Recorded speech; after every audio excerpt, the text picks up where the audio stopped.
Good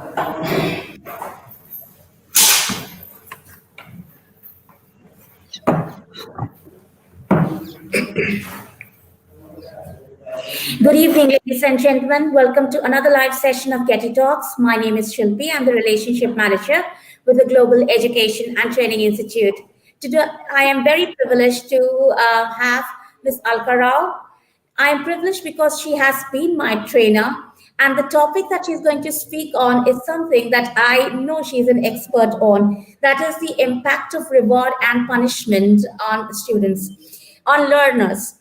And so let me give a little introduction to Ms. Alka Rao. Alka Rao has been a trainer and educator who has extensive experience in working for and with schools on content and curriculum development, designing and developing training programs, assessment systems design, diagnostic and systems design and implementation, process management, and team management. So, ma'am, first of all, welcome so much. I know you have more than 20 decades of experience in the field of education, and you're the most understanding human being that I know of. So, thank you for joining in the disruptive education movement started by Dr. Gandhi. And now, without wasting much time, I would give this platform to you, ma'am. Thank you so much. Thank you, Shilpi, and I'm very happy to be here. As you said, this topic is very, very dear to me, and a topic which I think all of us practice it, but all of us are still not sure of how to use rewards and punishments, whether to use rewards and punishment or not. So, without taking too much time, I think we'll get started. I have a lot to share, but I think. Um,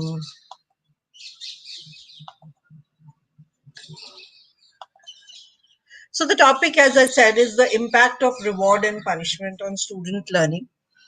Is there an impact at all? Is one thing that we have to question. And if there is an impact, what is the impact? How do we use rewards and punishments in the right way so that we do have the desired impact? Is what I hope to cover. In the short time that we have today. A very delightful poem. I hope you can hear it.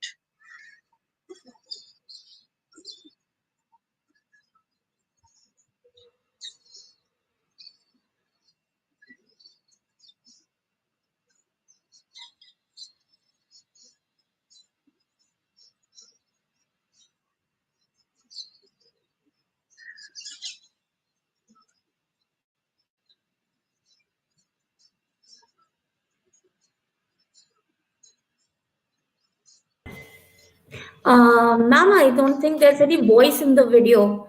Okay. What we can do is we can skip the video. I'll paste the link of this video in the chat for the viewers to see it That will later. be great. That will be great.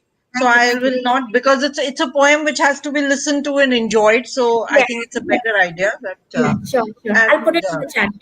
yeah, great. So let us define the objectives of what is the scope of our discussion today. One is understanding rewards and punishments. Second, I will talk about rewards versus punishment. So what is better? Is there one better than the other? Also, what is the good about it? What is the bad about using, and what is the really harmful effects of using rewards, punishments?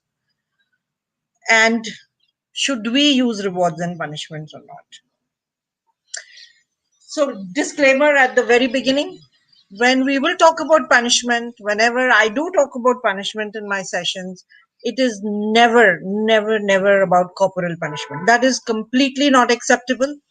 No verbal abuse, no humiliation of any kind. So keep these things completely out of the discussion. They are not acceptable as any interaction in the classroom. So punishment will not refer to these at all.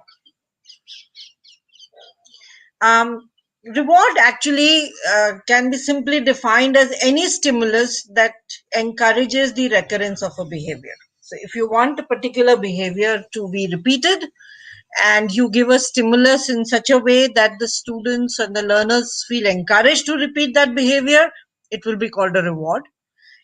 Any stimulus that discourages the recurrence of a behavior will be called as a punishment.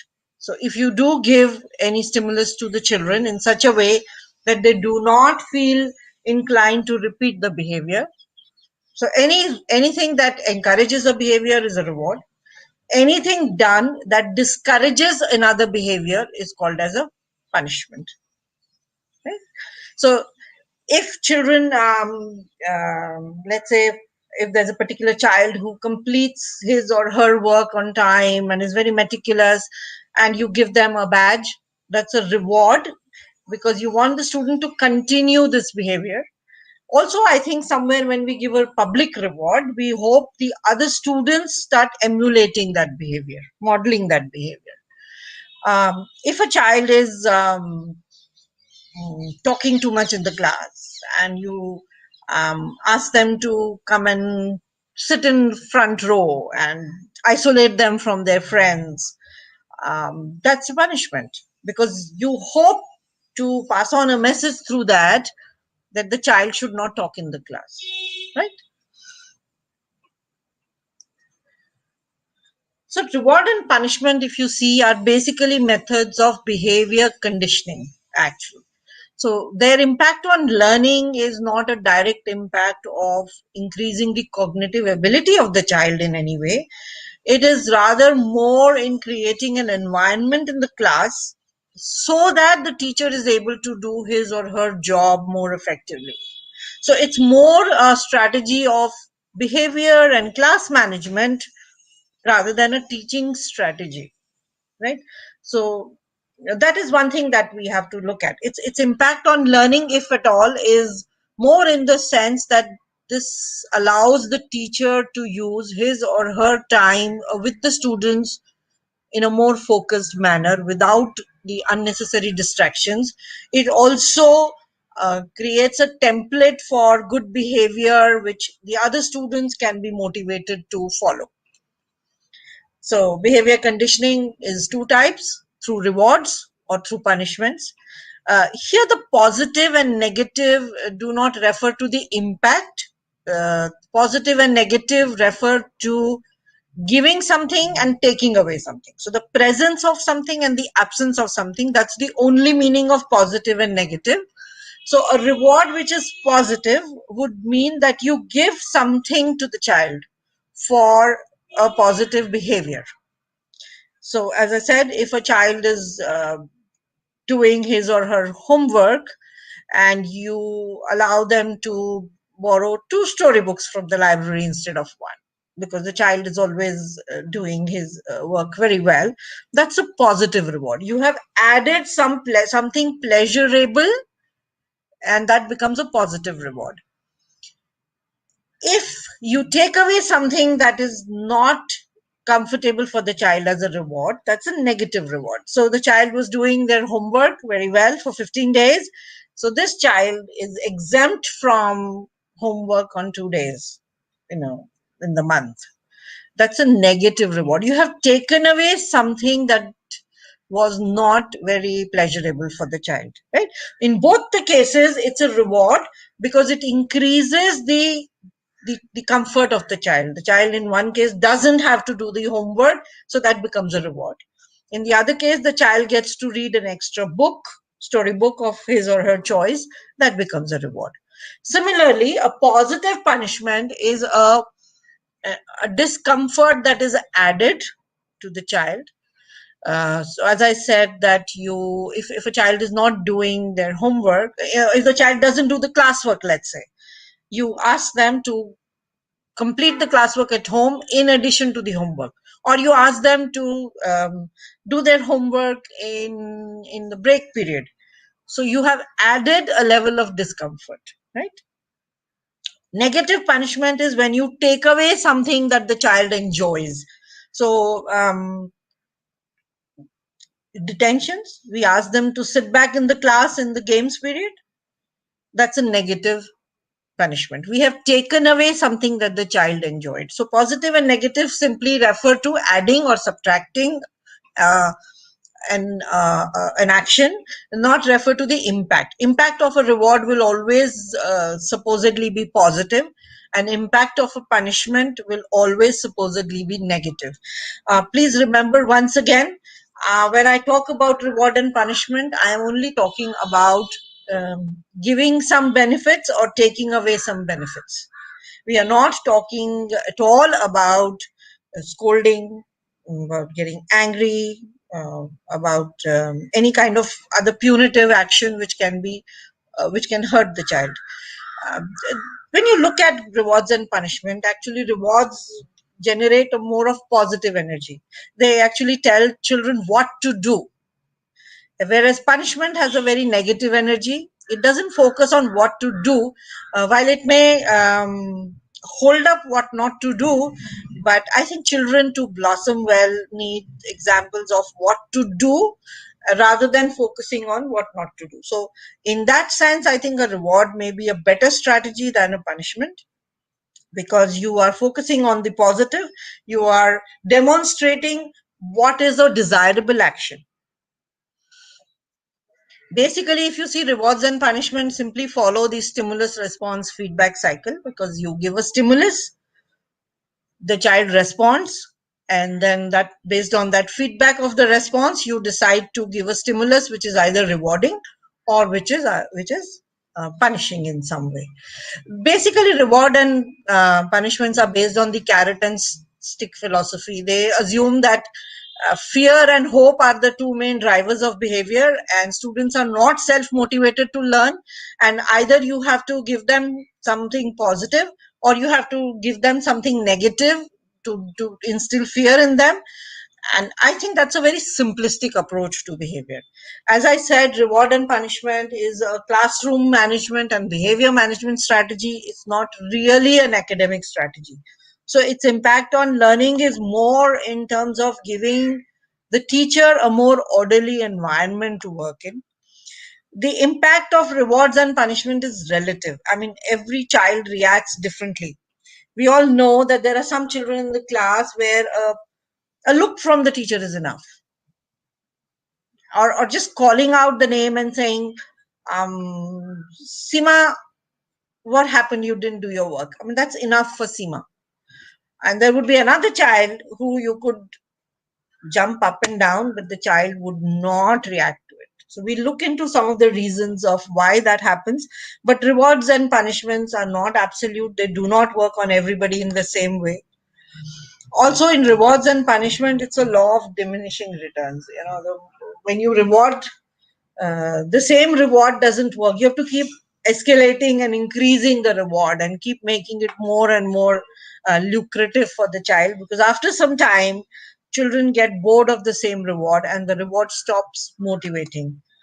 Also, the effects are transient, because if you stop the reward, the behavior may change back. So if you stop rewarding a particular action, you will find that children will also stop demonstrating the behavior after some time. So it's not necessary that the effect is a permanent effect. And we have all teachers sitting here would know that when you take away your focus from a particular behavior, children simply revert to that behavior. So it's not a long-term permanent effect always. So all pain is not punishment. All pleasure is not a reward. So we have to be very careful about using rewards and punishments. Something which looks like a reward in the short term may be a punishment in the long term. Eating fast food. All pain is not a punishment. Exercising. It may seem like pain in the short term. All of us, when we have to get up in the morning and go for a morning walk, but it's not really a punishment, right? So in that sense, I think rewarding is more positive. Punishment leads to lower self-esteem, so it's a little tricky. But let's look at now rewards a little more critically. They actually are simply manipulation of behavior. They do not look into the child's own need for learning, child's own potential of learning, the child's own inner motivation of learning. Um, Reward, if you actually look at it, is a kind of bribe if you give rewards without any judicious thought. If I have to reward a child for doing the homework, I'm rewarding the child for something that is anyway a part of the learning process, isn't it? So why should we reward a child for something that the child is anyway expected to do? So there is one tricky side to reward. You have to really look at what to reward. Uh, it should be something that is exemplary, something that is out of ordinary.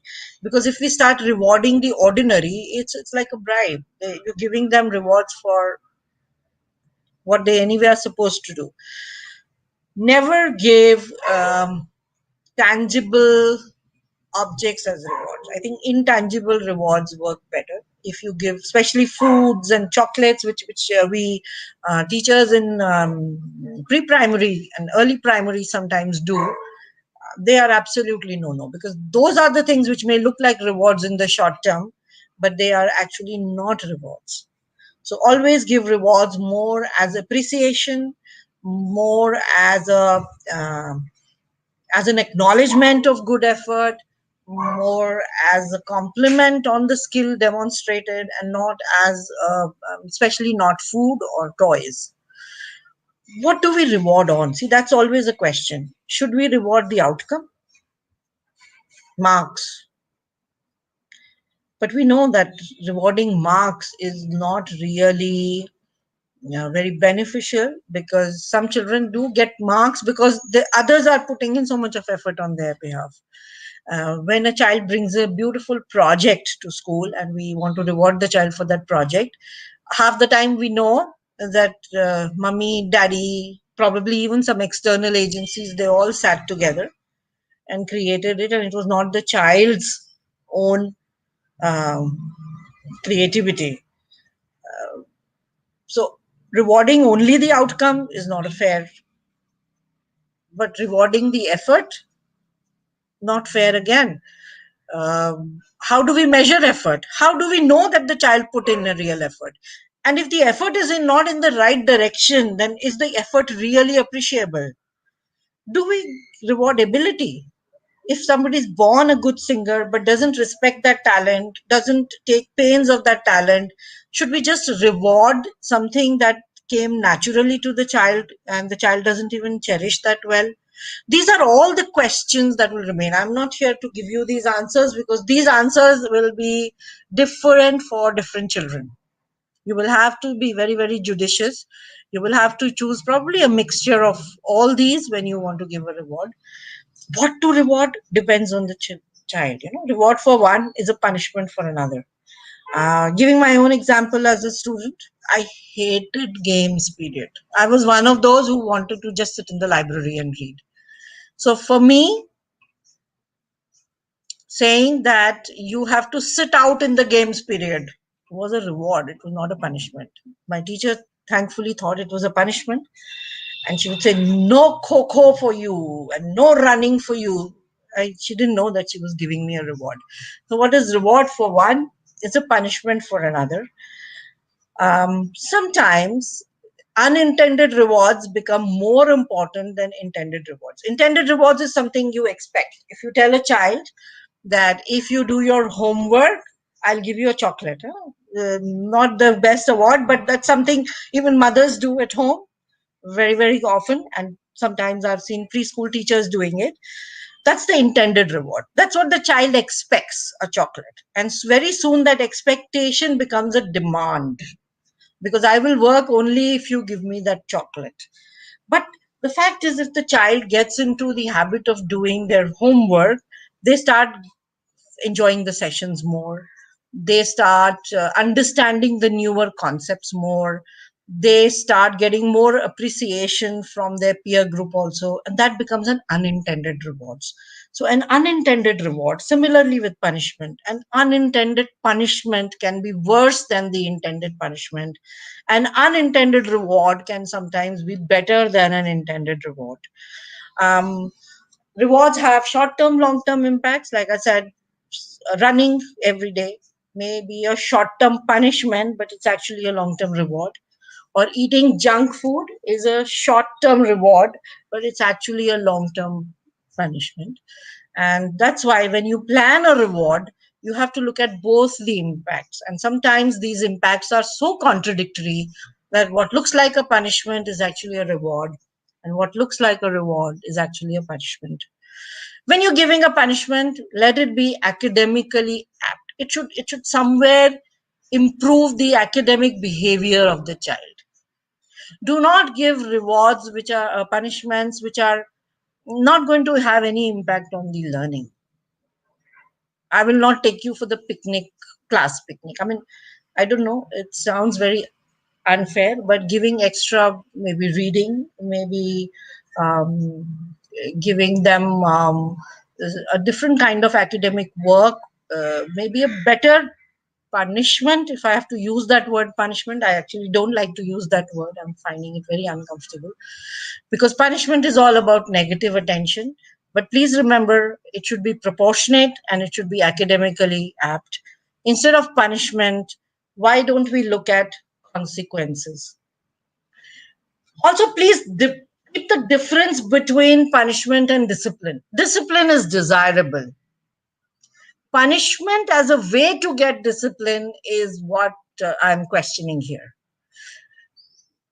Very often I meet teachers and then they say, agar hum punish nahi karenge, if we don't punish, then the child will not be disciplined. I completely disagree with that. I think we have to choose more collaborative ways of bringing in discipline into the class. We do not make children unhappy, because we all know that if children are unhappy, they will not learn well. So let us look at meaningful consequences instead of punishment. Let us stop using the word as punishment. We will start using the word consequences, because in nature there are no rewards or punishment, there are only consequences. You do something positive, the consequence of that is likely to be positive. You do something negative, the consequence of that is likely to be negative. And nature has no biases, right? So instead of using rewards and punishment, we can start using behavior modification, which uses collaboration, which uses discussion, which uses respect, and which motivates children to learn better. Do rewards really inculcate love for learning, or are we feeding the wrong wolf? No, हमारे अंदर, all of us inside have two wolves, right? And both of them are there. One is that bad wolf, the greedy wolf, who says, if you give me a chocolate, I'll do my homework. There is that other wolf which says, because I go to school, I have to do my homework because it's good for me. Right? Intrinsic motivation versus extrinsic motivation, which becomes a demand. So when we rely on rewards, we are feeding the wrong wolf, which constantly looks at reward as a right. And then when they go out in life and they realize that life sometimes doesn't give you rewards, even when your effort is extraordinary, and it is your own motivation that keeps you going and brings you the long term gain. So I think more focus on intrinsic motivation, more focus on collaborative behavior change, more focus on teaching children to understand the consequences of their action is important. Of course, as Gita also says, no, karmanyavadhikaraste ma phaleshu kadachana. If you look at this shlok, one of the most famous and the most relevant to every life, it says that our job is to work, to do our karma well, not on the outcome. And rewards are always outcome based. When you reward, most of the time it's on an outcome. It does not inculcate love for karma. And the second line, which is even more beautiful, which says that do not have a love for the reward, or do not be attached to the reward, nor should you be attached to inaction. So it's not that if you're not working for reward, you're not working at all. You work, Don't be attached to the reward. And do not think that since there's no reward, there's no need for action. It is positive action, it is karma, it is the love of learning, which is what we have to teach our children. And I think both reward and punishment somewhere fall short in this. It's another beautiful poem about a small child who was given a punishment which was not in proportion. I talked about punishment being in proportion. I will read it out because I just love it. This is by UA Fanthorpe. Once upon a school time, he did something very wrong. I forget what it was. And she said he had done something very wrong and must stay in the schoolroom till 2:30.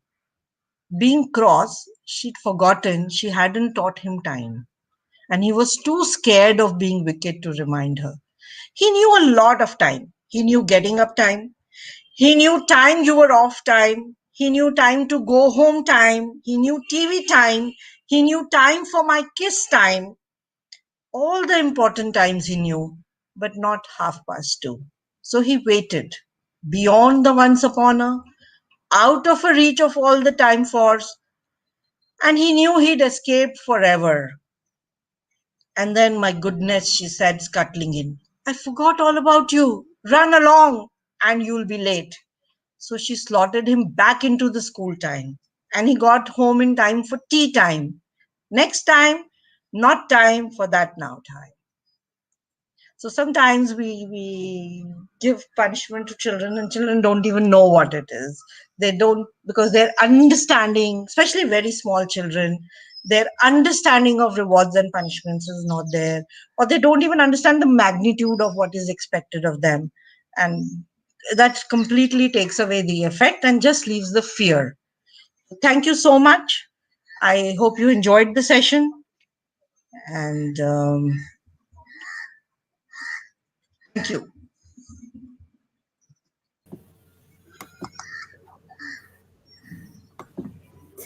Thank you, ma'am. I was intently listening to you. And yes, of course, I mean, I'm totally, even this time again, I have agreed with all the points that you've given me. But yes, as we, coming to the end of the show, yet I want to ask you a last question. Like I asked you before, a child is very adamant, all these things, whether we want to make him Yeah. do exercise or make him write. There are certain children who are just adamant. I wouldn't even call them stubborn, but then they just stand by what they feel like doing, and they don't even realize they have done something wrong, right? So in such a case, oh, I mean, what kind of, like, consequences that we can show them? I wouldn't use the word punishment again here, but like, what kind of consequences can we show them of Yeah. their insensitivity towards what they have done wrong? I I I think I'm a very strong believer in only way to take care of children in your class. So classroom rules are very very important. An experienced teacher would anticipate all these problems and create classroom rules which work on certain desirable undesirable behaviors. And in those rules, there have to be consequences which are embedded. These consequences have to be just like natural consequences. They have to be delivered as and when infraction happens. So what I mean by that in nature is, I'm saying, if you stand on a table and jump in the class, you will fall, right? So whether it's a child who's standing and doing this for the first time, or whether it's a child who does stunts every day, nature will take you to the consequence, isn't it? We as teachers also have to understand, we have to keep ourselves out of the equation. It's not about me, and the consequence has to be faced. So it should be agreed, it should be pre-announced, and it should be established as a rule. And it should not be something, and it should not come with my anger or my emotion or my mood. So that is how I feel we deal with most of the behavior issues in the classroom. Does that Yes, answer your this is question? exactly what I want to hear, because this is what you had even taught me. that a teacher sometimes at a stage has to keep herself out of the equation. Every time we cannot take it on our Completely head out that of the we have to equation. create a perfect human out of a child. Sometimes we See, have to leave the child up with to children, nature. We can only with guide children of all them. ages. Yeah. Not only that, Shilpi, if you see with children of all ages in school, if you look at teenagers, they have their own teen issues. Adolescence is a very painful period. If you look at younger children, they have their own growing up problems. So many a times, a behavior problem, maybe a natural growth feature, maybe a natural childhood conflict of interest. It is not about me, and I, as a moderator, have to ensure that if I get some consequences, I have to ensure certain rules are followed, and I have to ensure that there is discipline, because that's the only way I can teach in the class. I mean, I cannot teach in the class where there is chaos. If you see the cloud there, you cannot teach in a class where there is chaos. So there should be a positive noise, like we always say. There should be a lot of energy. There should be student interaction, but there cannot be chaos. And rules, consequences are the way to ensure that. Thank you, Any ma'am, other for summing up questions? that. I believe that that's actually the entire answer that you have given is actually answered most of the doubts that were coming to one's mind. So thank you so much, ma'am, for being here. And once again, we look forward to another session by you. And so we all are looking towards Ed Leadership, which is going to begin in January. And anyone who wants to be a part of it, please look at the number which is coming on the banner, and or else you can DM us. Thank you My so much, pleasure. ma'am, once again for being there. My pleasure. Thank you.